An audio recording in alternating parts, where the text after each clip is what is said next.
A conservative operative reportedly worked to set up a back-channel meeting between then-candidate Donald Trump and Russian President Vladimir Putin during the 2016 campaign, and he planned to use a National Rifle Association convention to do it. New York Times reported on Sunday that it had obtained May 2016 email correspondence titled Kremlin Connection that was exchanged between conservative operative Paul Erickson and Trump campaign advisor Rick Dearborn. According to the Times, in it, the NRA member said he wanted the advice of Mr.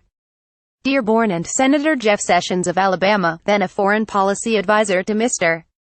Trump and Mr. Dearborn's longtime boss, about how to proceed in connecting the two leaders. Russia, he wrote, I was, quietly but actively seeking a dialogue with the U.S., and would attempt to use the NRA's annual convention in Louisville, Kentucky, to make first contact. The email, which was among a trove of campaign-related documents turned over to investigators on Capitol Hill, was described in detail to the New York Times.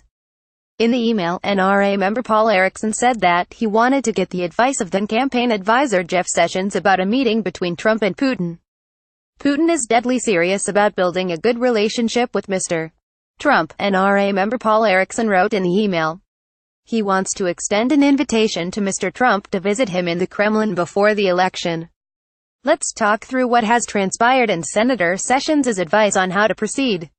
The email was one of several overtures Russians made to the Trump campaign even before the GOP candidate had secured the nomination. Another contact came through an American advocate for Christian and veterans causes, and together, the outreach shows how, as Mr.